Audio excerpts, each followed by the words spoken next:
अपने गुरु की महिमा का गान गाने का, उनके बारे में कुछ बोल सकूं, इसका मौका मिलता है।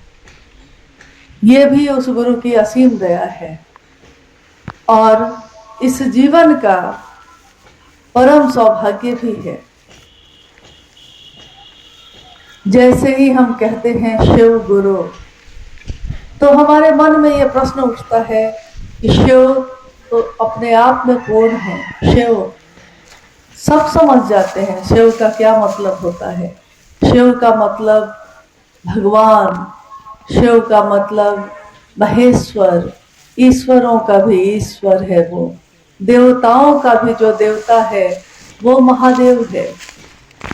तो जैसे ही हम शिव कहते हैं तो समझ जाते हैं लोग कि शिव के सभी स्वरूप की बात हो रही है।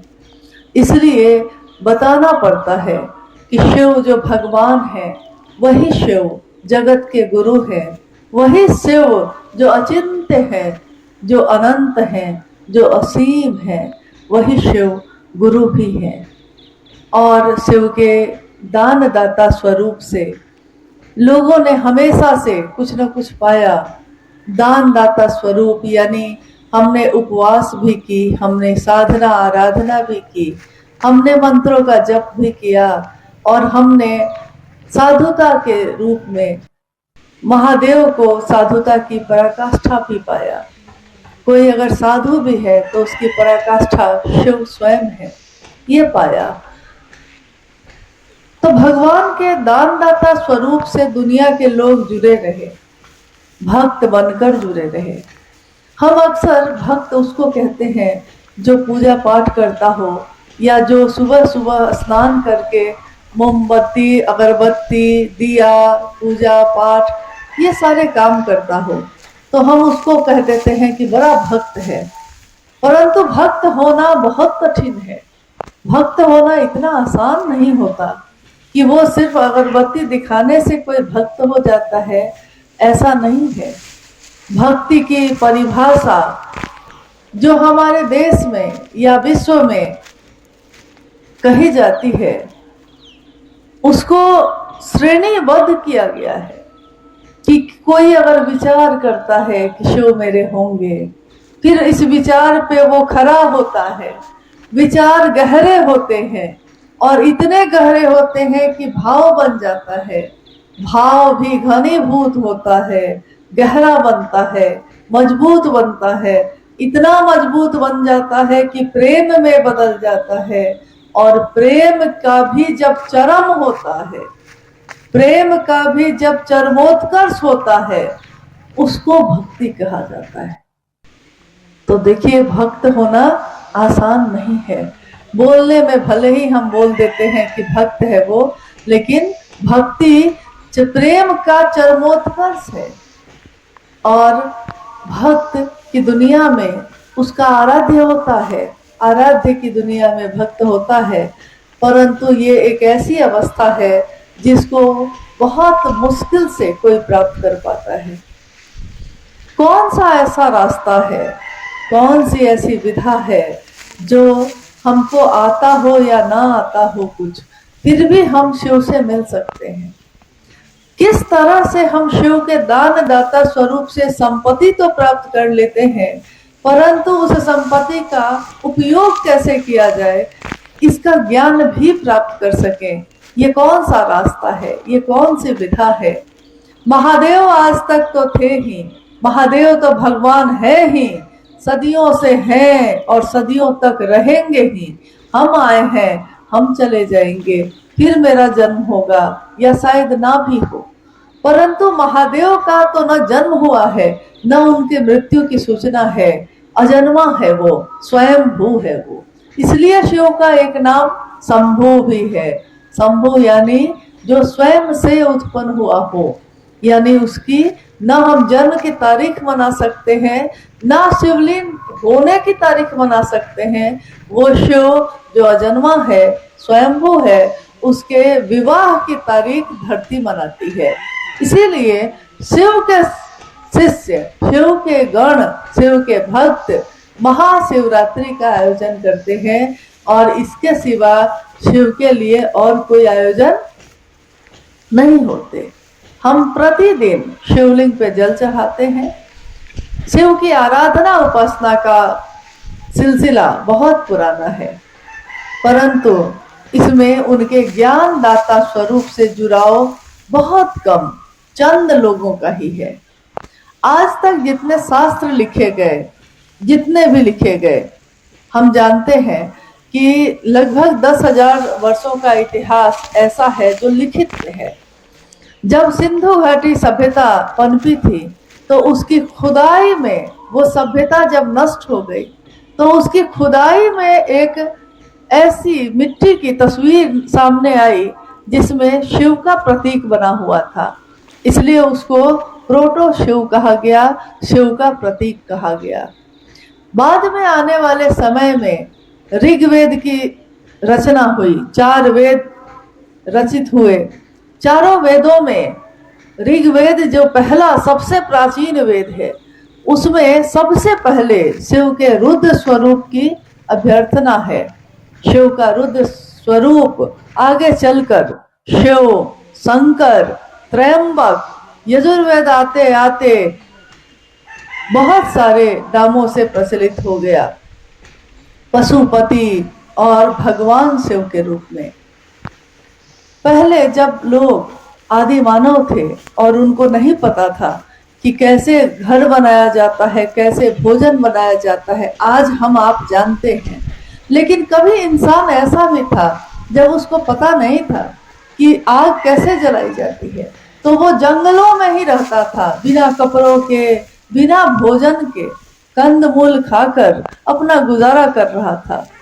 और जब भयानक तूफान आते थे, बिजलियां कड़कने लगती थी, तो वो इंसान घबराता था कि ये क्या है, इससे मेरी रक्षा कौन करेगा, इसके देवता कौन है जिसकी शक्ति से ये सब होता है। तो उसने एक नाम दिया, रुद्र, और ऐसे देवता की कल्पना की कि जो रुलाते भी हैं और झंझावातों से निकालते भी हैं। धीरे धीरे धीरे धीरे जगत के लोगों ने शिव का वो दर्शन किया जो दुनिया में आज असंख्य नामों से प्रचलित है। और उसी में से कुछ लोगों ने ये भी पाया कि जिस तरह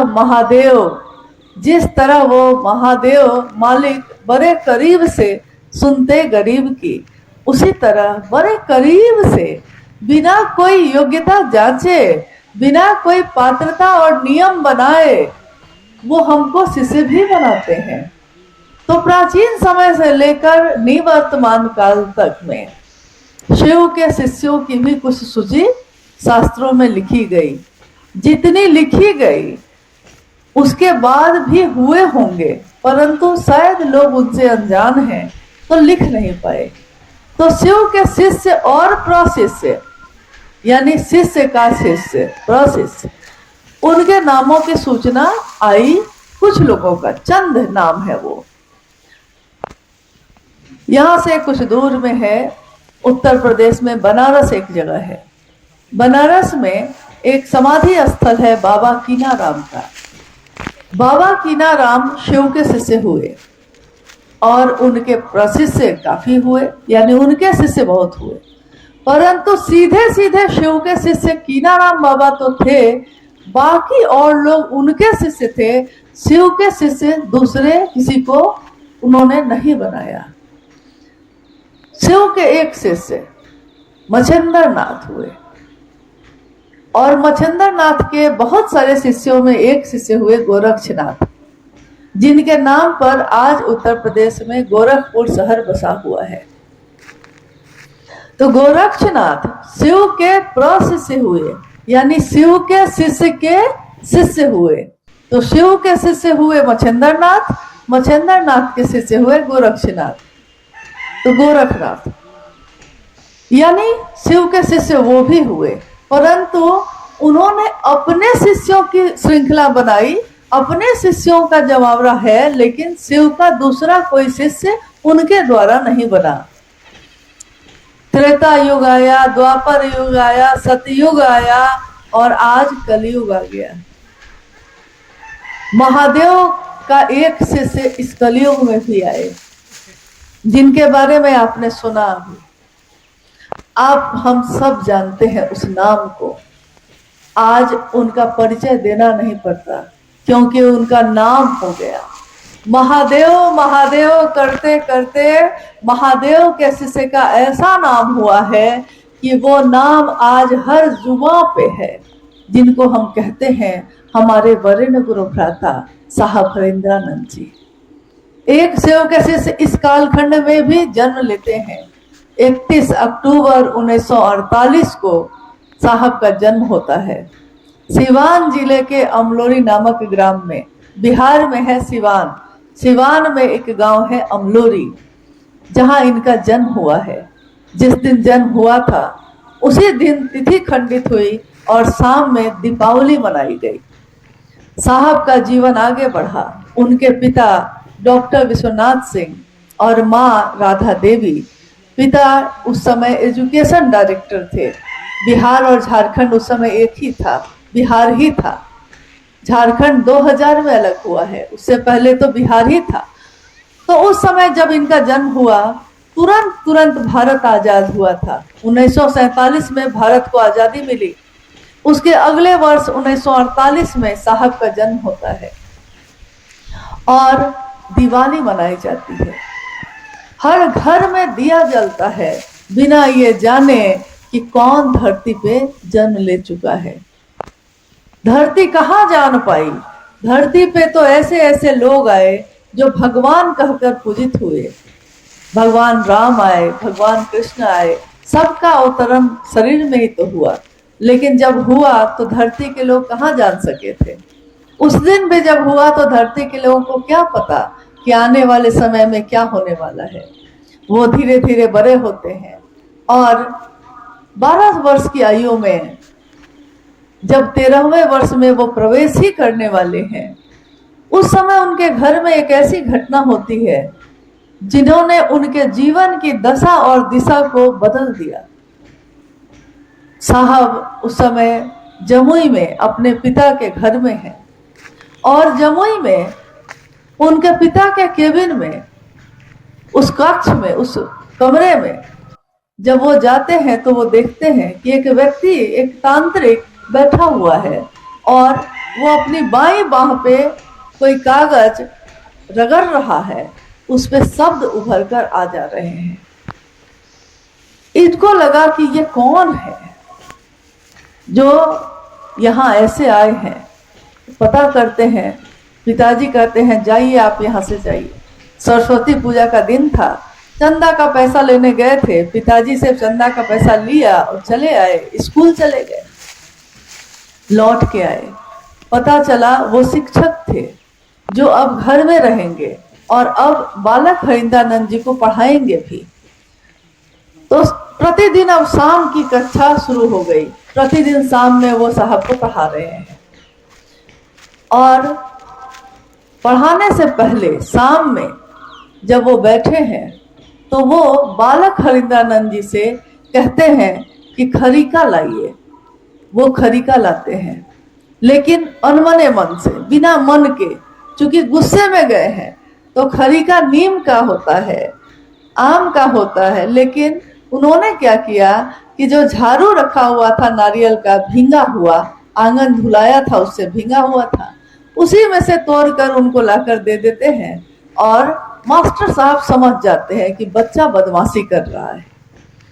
तो मास्टर का, तांत्रिक का जो उसका अपना एक रूप है वो सामने आ जाता है। मतलब वो अब उस रूप में क्रोध में आ गए और उन्होंने उस खरीके को पटका जोर से जमीन पर।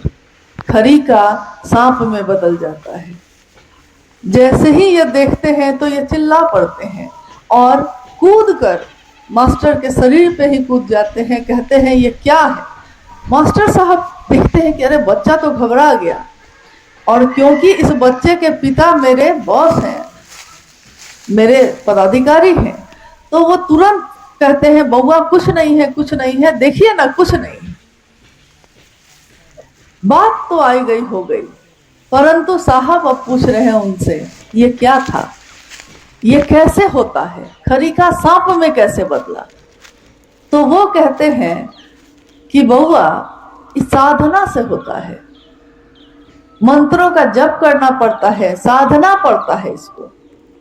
अब ये बउआ जो है अब पीछे पड़ जाते हैं, मुझको बताइए, मुझको सीखना है। तो इनके जिद के आगे वो मास्टर साहब सिखाने लगते हैं। रोज रात में ये अपने कमरे से निकलते हैं, उनके कमरे में जाते हैं। लेकिन एक रात जब वो मास्टर के कमरे से निकलकर अपने कमरे जा रहे हैं, इनकी माँ बोलती हैं, बउआ आप कहाँ से आ रहे हैं बरकू?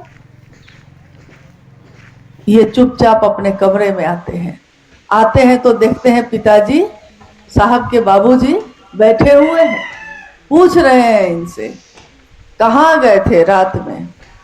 ये अपने स्वभाव के अनुसार साहब ने कहा, मैंने जीवन में कभी झूठ नहीं बोला, मैं कभी झूठ नहीं बोलता। तो उन्होंने उस समय भी कहा कि मैं साधना सीख रहा हूं, मैं चमत्कार सीखना चाहता हूं। तो उनके पिताजी ने कहा कि सो जाइए, जवाब कुछ नहीं दिया, चले गए। सुबह जब इनकी नींद टूटी थोड़ी देर से, तो इन्होंने चपरासी से पूछा, मास्टर साहब कहाँ हैं? उसने कहा, बाबू वो चले गए, क्योंकि आपके पिताजी को जब ये पता चला कि आप उनसे साधना सीख रहे हैं, तो आपके पिताजी ने उनको विदा कर दिया है। अब ये बड़े निराश हुए। ये साल है 1961 का। सन 1961 में पहली बार उस बालक ने इस बात की खोज की कि कौन गुरु के रूप में मुझको मिल सकता है जिससे मैं अब ये सीख सकूं। किसी ने कहा कि अमुक जो स्थानीय शमशान है वहां पे एक अघोरी रहते हैं, उनसे आप सीख सकते हैं। इन्होंने आधी रात में उस अघोरी से मिलने का निर्णय ले लिया। अपनी माँ से कहा कि मुझको एक जगह जाना है। कह के जो ये निकले तो बारिश का समय था, भीगते हुए उस शमशान में पहुंचते हैं। सन 1961 में पहली बार साहब हरिनानंद जी शमशान की भूमि पर अपने पांव को रखते हैं, बिना भय के, बिना किसी चिंता के, कोई परवाह किए बिना। और वो अघोरी जैसे इन्हीं के इंतजार में बैठा है। वहां से इनकी साधना शुरू होती है। परंतु आने वाले अनेक वर्षों में एक तरफ इनकी पढ़ाई भी चल रही है और एक तरफ साधना भी चल रही है। आने वाले अगले 14 वर्षों तक में इन्होंने अनेक लोगों को अपना गुरु बनाया, लेकिन हृदय की वो प्यास ना बुझी, ज्ञान की वो तरफ, वो बेचैनी नहीं बुझी। लगा कि आखिर मैं कहाँ जाऊं, क्या करूं। अगर आप एक दिन कोई काम करने का प्रयास करते हैं और वो काम सफल नहीं होता, तो दूसरे दिन आपका मन निराश होने लगता है। आपने दुकान खोली, दुकान नहीं चल रहा है, 1 महीना बीत गया, आप निराश हो जाते हैं। परंतु सोचिए उस बालक के मन में कैसी चाह थी कि अगले 14 वर्षों तक वो भटकते रहे, पढ़ाई भी लेकिन चलती रही। ऐसा नहीं था कि पढ़ाई छूट गई हो, पढ़ाई भी चलती रही और वो बालक गुरु की तलाश भी करते रहे। धीरे धीरे उनका जीवन अपने पिताजी के साथ बहुत सारे जगहों पे भटकता हुआ बढ़ता गया और समय आया आगे जब वो कॉलेज में गए। लेकिन उनकी माँ और उनके पिताजी हमेशा ये बात बाद में कहते थे कि जब ये 12 साल का था और 13वें साल में ये शमशान जाने लगा, तो उनकी माँ ने कहा कि मैंने इसको मना किया। मैंने कहा कि बउआ आप बड़ा होके कुछ बनिए, पढ़िए लिखिए, कहाँ इस सब में पड़े हुए हैं। लोग बोलते हैं आपके बारे में कि अघोरी हो गया, शमशानी हो गया, तो मुझको तकलीफ होती है। तो उन्होंने कहा कि माँ, लोग कहते हैं कि इंसान भगवान के पास से आया है और इंसान जब मर जाता है तो भगवान के पास चला जाता है। मैं सोचता हूँ कि इंसान ही क्यों भगवान के पास से आता है और फिर भगवान के पास लौट जाता है। मैं हमेशा ये चाहता हूं कि वो भगवान ही इंसान के पास क्यों नहीं आता, इंसान ही क्यों आता और जाता है।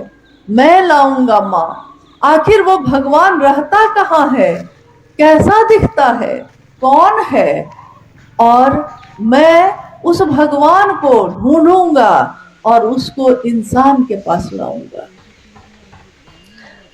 साहब अब कॉलेज में पढ़ रहे हैं, लॉ कॉलेज पटना में, आरा के गांगी शमशान में उससे जाना आना हो रहा है। 22 मई सन 1972 में उनका विवाह दीदी राजमणि नीलम आनंद जी के साथ होता है। ये वो दौर है जब एक राज परिवार की बेटी राजमणि नीलम आनंद का विवाह साहब भैनानंद जी से हो रहा है मनातूगढ़ में 22 मई 1972 को। और उस विवाह के बाद जब उनको पता चलता है कि मेरे पति तो शमशान जाते हैं, तो इनके मन को गहरा दुख होता है कि आखिर आप क्या तलाशते हैं। साहब कह रहे हैं, मुझको भी नहीं पता कि मैं क्या ढूंढता हूँ, लेकिन जो मैं ढूंढ रहा हूँ अभी तक मिला नहीं। शादी के अगले 2 वर्ष यानी सन 1974 में जब पहुंचता है समय, तो साहब ने आरा के गांगी शमशान में अर्धरात्रि में यह सोचकर कि गुरुर ब्रह्मा गुरुर विष्णु गुरुर देवो महेश्वर गुरु साक्षात पर ब्रह्म तस्मै श्री गुरुवे नमः, तो गुरु भगवान होते हैं तो भगवान गुरु क्यों नहीं है, बस इतना ही सोचा उन्होंने। हमारी सोच में बल होता है, हमारी मानसिक शक्ति अगर आध्यात्म से जुड़ जाती है तो क्या होता है, हमारी शारीरिक शक्ति भी इतनी बलशाली हो जाती है जो हम कहते हैं कि ये मत कहो उस भगवान से कि मैं कमजोर हूं, क्योंकि आपका भगवान कमजोर नहीं है। साहब ने यही जाना अपने जीवन से कि जो उन्होंने दृढ़ निश्चय किया अपने मन में, उनका मन इतना मजबूत हुआ कि एक दिन धरती पे ये बात 1980 के दशक से उनके द्वारा बढ़ती चली गई। साहब और दीदी माँ ने दुनिया के तमाम लोगों से ये कहना शुरू किया कि शिव से बढ़िया गुरु कोई नहीं है। शास्त्रों ने तो लिखा था कि नास्ति सर्वसमो देवो, शास्त्र में लिखे हैं कि शिव से बड़ा देव कोई नहीं है, शिव से बड़ा योद्धा कोई नहीं है, शिव से बड़ी गति नहीं है, शिव से बड़ा कुछ भी नहीं है। परंतु शास्त्रों ने ये नहीं लिखा कि शिव से बड़ा गुरु नहीं है। साहब ने एक दिन कहा कि नास्ति सर्व समो गुरु, शिव से बड़ा कोई गुरु भी नहीं है। और मनुष्य की शारीरिक शक्ति से बलशाली होती है उसकी मानसिक शक्ति, मानसिक शक्ति से बलशाली होती है उसकी आध्यात्मिक शक्ति। कैसे होती है, इसके उदाहरण में उन्होंने एक सच्ची घटना बताई। एक व्यक्ति जो सालों से लकवा ग्रस्त था, लकवा मार चुका था, उसको बिस्तर पे था, हिल भी नहीं सकता था खुद से। लोग बिस्तर पे ही उसको भोजन कराते थे, बिस्तर पे ही वो शौच भी करता, बिस्तर पे ही उसका जीवन जा रहा था। और किसी ने उसको शिव से बनाया, किसी ने कहा कि शिव को गुरु मानिए ना, लेटे हैं तो क्या हुआ, थोड़ा दया मांगिएगा, थोड़ा प्रणाम करिएगा, चर्चा नहीं कर पाइएगा तो कोई बात नहीं। और यही कहकर उसके मन को ताकत देता रहा, मन को बल देता रहा। बिहार का एक गांव था, गांव में, बिहार में जो गांव सब है उसमें हर घर के साथ सटा हुआ दूसरा घर है, यानी एकदम नजदीक नजदीक बना हुआ घर है। जैसे अभी आपके तरफ जब हम लोग आए तो अमूमन ऐसा नहीं दिखता है, एक घर यहाँ है तो दूसरा घर थोड़ी दूरी पे है। परंतु बिहार में जनसंख्या भी ज्यादा है, जगह कम है, बहुत सारे घर एक दूसरे से सटे हुए हैं। एक दिन उस गांव में आग लग गई। आग लग गई तो एक घर से आग दूसरे घर में बढ़ती चली गई, और धीरे धीरे वो आग इतनी बढ़ गई कि उस घर तक भी आ गई जिस घर में वो व्यक्ति रहता था, वो गुरु भाई रह रहा था।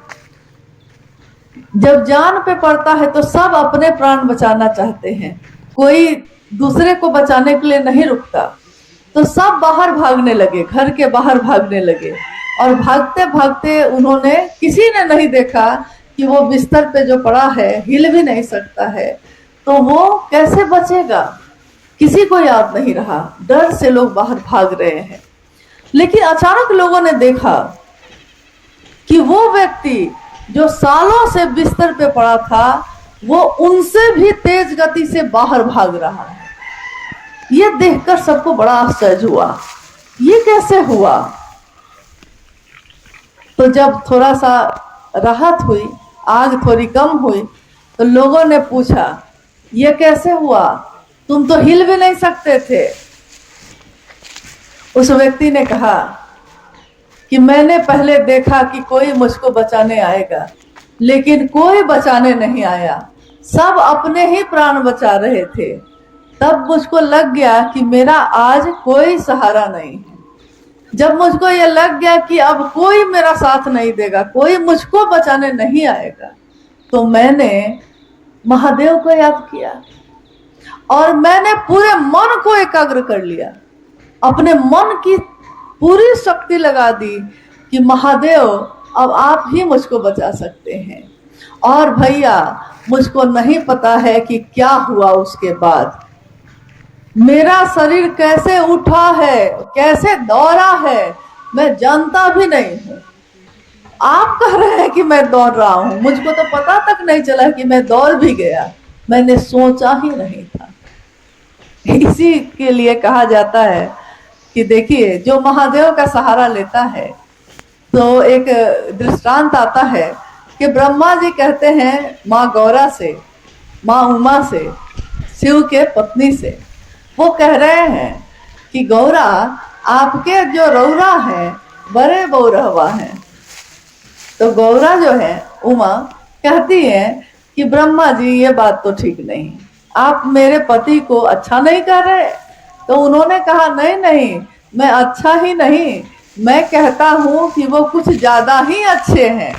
कारण ये है कि उन्होंने कहा कि ब्रह्मा आप जो है उत्पत्ति का काम करेंगे, विष्णु स्थिति का काम करेंगे, मैं शिव ज्ञानदाता के रूप में लोगों को ज्ञान देने का काम करूंगा, तो मैं भाग्य लिखता हूँ लोगों का। ब्रह्मा कह रहे हैं कि मैं लोगों का भाग्य लिखता हूँ, कि जिसके जो कर्मफल है उस कर्मफल के आधार पे उसके भाग्य लिखे जाते हैं। इसीलिए कोई महल में पैदा होता है, कोई झोपड़ी में पैदा होता है। उसने क्या किया था, अभी तो वो पैदा ही हुआ है, उसके पिछले कर्म चले आ रहे हैं, उसके आधार पे उसका आज का जीवन चल रहा है। लेकिन ब्रह्मा कह रहे हैं कि आपके जो रौरा हैं यानी महादेव, कोई उनको पुकारता है, कोई उनके ऊपर निर्भर हो जाता है, तो वो उसकी एक रेखा नहीं बदलते हैं, एक भाग्य नहीं बदलते हैं, वो पूरी की पूरी किताब ही बदल देते हैं। तो जो रो रो नरक के भागी हैं, उनको भी उबार देंगे शंभु। हे उरग उड़ के बल जा, गलहार लेंगे शंभु। उरग कहते हैं सांप को, डसना जिसका स्वभाव है, जहर उसकी नियति है, टेढ़ा चलना उसका स्वभाव है, वो सीधा नहीं चल सकता। वो काटेगा, प्यार से भी काटेगा तो जहर ही देगा, उसके पास कोई उपाय नहीं है। लेकिन वो भी जब सीने के बल जाता है, झुक कर जाता है, समर्पित होकर जाता है, तो महादेव उसको अपने गले में धारित करते हैं। कोई चंद्रमा कलंकित हो जाता है और महादेव के पास चला जाता है, उनकी शरण में चला जाता है, तो वो कलंकित चंद्रमा को भी अपने मस्तक पे, अपने माथे पे धारण करते हैं।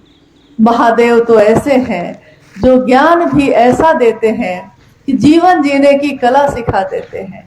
गुरु के रूप में वो हमको ऐसा ज्ञान देते हैं कि जीवन तो वही होता है, लेकिन नजर भी वही होती है, नजारे बदल जाते हैं, क्योंकि नजर बदलो तो नजारे बदल जाते हैं।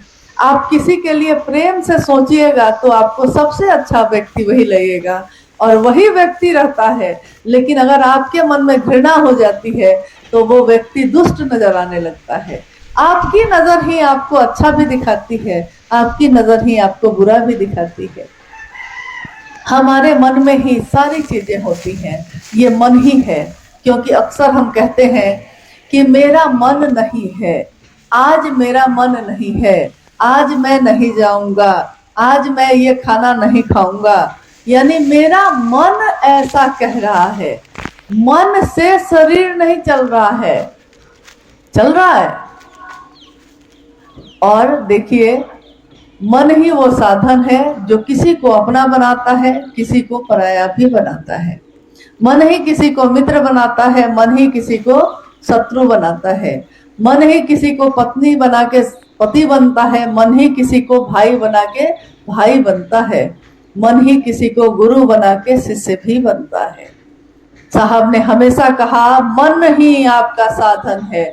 और मन से ये काम करने में पहली बार मुझको लगता है कि इतने हजारों साल के इतिहास में धर्म और अध्यात्म की व्याख्या जो किताबों ने लिखी, साहब ने उस किताबों को भी बदल डाला। उन्होंने कहा कि जाति, धर्म, वर्ण, संप्रदाय सबसे परे है शिव की शिष्यता। शिव की शिष्यता में इन चीजों का कोई काम नहीं। इंसान इंसान को प्यार करे, मानव मानव को प्यार करे, एक दूसरे की कद्र करे, सब शिव की ओर चले, सब उस रास्ते के पथगामी हो। हर व्यक्ति परमात्मा पथ का पथिक हो सकता है। यही उन्होंने चाहा, यही उन्होंने किया भी। अपने पूरे जीवन में उन्होंने, हम में से अक्सर लोग शिव से चाहते हैं, ये एक पंक्ति है, लेकिन ये पंक्ति बहुत कुछ बदल देती है। शिव से चाहते हैं और कोई शिव को चाहता है। कभी माँ उमा ने तपस्या करके कहा अपने पिता से कि मैं अगर शंभु का वरण ना करूंगी तो फिर और किसी का ना करूंगी, वरहूं शंभु नहीं तो रहूं कुंवारी। तो देखिए, एक निष्ठता है, यहाँ एक है, मेरे लिए सिर्फ वही है, दूसरा कोई नहीं हो सकता। तो ऐसी एक निष्ठता हमारे आपके मन में भी आ जाए, इसकी कोशिश करनी है। कोशिश अगर दिल से की जाए तो कामयाब होती है। कोशिश अगर दिल से की जाए तो पूरी कायनात उसमें मदद करती है। आप अगर कोशिश दिल से करेंगे कि किसी को महादेव के तरफ चला दें, महादेव स्वयं उसमें मदद करते हैं। क्योंकि साहब ने ये देख लिया कि अगर आप किसी का भला करना चाहते हैं तो महादेव ही सबसे ज्यादा इस काम में मदद करते हैं। और कोई आए या ना आए, महादेव तो जरूर मदद करते हैं। और हमारी आपकी अनुभूति है कि साहब और दीदी भी इस काम में मदद करते हैं। आज हमारे आपके साथ के बहुत लोग महादेव के काम में चलते हैं। अभी संथाल परगना में, पूरे संथाल परगना में हर जगह पे महादेव की चर्चाएं हो रही हैं। गुजरते हुए कानों में आवाज आती है। जब कानों में आवाज आती है, कहीं से भी आती हो, कहते हैं, हमारे पूर्वजों ने भी कहा कि जो शिव का नाम लेता है, जो शिव का नाम सुनता है, जो शिव ही शिव भजता है, वो शिव जैसा ही हो जाता है, शिव स्वरूप ही हो जाता है। तो जो शिव का नाम भजता है, और कैसा हो जाता है, क्योंकि शिव जैसा हमको नहीं होना है, वो शिव ही हमारे जैसा हो जाता है। जहां भी जाइए वो शेष हैं, अशेष हैं, न जाने क्या क्या है। वो शिव जो उनको जैसा धार ले, वो उसके जैसा भेष है। जो उनको धार लेता है, अपने जीवन में धारित कर लेता है, गुरु रूप में रास्ता पूछ लेता है, गुरु का जो आदेश है बिल्कुल वही करता है, तो महादेव उसी के जैसे हो जाते हैं। आपको हमको महादेव जैसा नहीं होना पड़ता, हम जो हैं हम ही हो जाते हैं वैसे। तो आज ये महोत्सव भी जो आयोजित हुआ है, दुमका की धरती पे हुआ है। दुमका के इस धरती पे साहब के साथ मैं पहली बार आई, और आज भी अपने साहब के साथ ही आई। क्योंकि कहीं भी शिव की शिष्टता होगी तो वहां पहले साहब और दीदी का साथ ही आपको लेना पड़ेगा। बिना उनका साथ लिए ना तो इस धरती पे कोई शिव की बात कर सकेगा, ना सुन सकेगा, क्योंकि उन्होंने शिव के लिए शिव को चाहा, शिव को चाहा जैसे माँ उमा ने चाहा। साहब ने भी शिव को चाहा। साहब ने हमेशा कहा कि मेरी कोई कामना नहीं है, न तो अर्थ की, न तो धर्म की, न तो मोक्ष की, न तो काम की, चतुष्टय कोई कामना मेरी नहीं है। महादेव को गुरु मानकर मैंने सम्मान नहीं चाहा आपसे, मुझको नहीं चाहिए आपका सम्मान। अरे महादेव ने जो मान दिया है उससे ज्यादा धरती तो नहीं दे सकेगी। महादेव ने जो प्रेम दिया है उससे ज्यादा धरती का कौन है जो प्रेम दे सकता है। महादेव से बड़ा प्रेमी कौन, महादेव से बड़ा मित्र कौन, महादेव से बड़ा अपना कौन। अपनेपन से भी जो अपनेपन में मिलते हैं वो महादेव मिलते हैं। तो जब वो मेरे हो जाए, बस कोशिश यही करनी है कि मेरे तो हो ही जाए लेकिन दूसरों के भी हो जाए। मेरे जीवन में तो भला हो, दूसरों का भी तो हो जाता, तभी ना दुनिया शिवमय होगी, तभी तो दुनिया सुंदर होगी। आइए हम लोग इस कार्यक्रम में कोई अगर जिज्ञासा आई है तो उस जिज्ञासा पे भी बात करने की कोशिश करते हैं। जिज्ञासा है कि शिव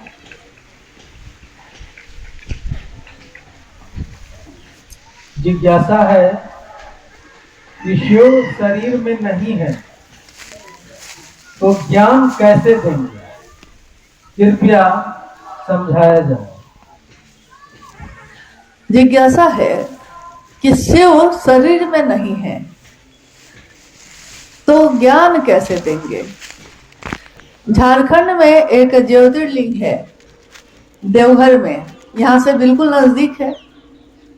मंदिरों में भीड़ लगी है, सभी मंदिरों में भीड़ लगी है। अब आप बताइए कुछ मिलता है कि नहीं। महादेव वहां शिवलिंग के रूप में है, एक शिवलिंग है और क्या है, परंतु उसको क्या कहा गया, जो सबके कामनाओं की पूर्ति करता हो वो शिव का मंदिर जहां भीड़ लगी है। तो यानी हमारी कामनाएं वो पूरी करते हैं, हमारे सूक्ष्म मन के भावों को वो पकड़ते हैं, मन के भाव को पकड़ लेते हैं, तभी ना हमारी कामना पूरी होती है। तो जब हमारे सूक्ष्म मांग को, कामनाओं को वो पकड़ लेते हैं और पूरी करते हैं, तो क्या हमारे सूक्ष्म मन के भाव जिसमें हम ज्ञान की प्राप्ति चाहते हैं, ज्ञान भी मिल सकेगा कि नहीं मिल सकेगा। ज्ञान भी तो मिल सकेगा। तो महादेव से ज्ञान कैसे मिलता है, आप बताइए कि आपने जिस दिन शिव को अपना गुरु बनाया होगा उस दिन से लेकर आज तक में क्या आपका मन बदला है कि नहीं, आपके मन में ज्ञान परिवर्तित हुआ है कि नहीं। पहले महादेव से मांगने के लिए गए थे, आज महादेव से मांगना भूल जाते हैं। कितने लोग जो जहाँ साहब का स्थल है रांची में उपवन आते हैं तो कहते हैं कि रास्ते भर सोचा था ये पूछेंगे ये पूछेंगे ये पूछेंगे, लेकिन न जाने क्यों यहाँ साहब के पास आए हैं और भूल गया सब कुछ, याद नहीं, अब कुछ भी नहीं याद है। यानी मन में जितने प्रश्न उठते हैं महादेव अपने मौन से यानी चुप है, महादेव कुछ बोल नहीं रहे, अपने मौन से ही सभी संशयों को विनष्ट कर देते हैं। तो महादेव युवा गुरु बैठे हैं, सभी शिष्य वृद्ध बैठे हैं, गुरु भी मौन है, शिष्य भी मौन है और शिष्यों के मन का सारा संशय विनष्ट हो रहा है।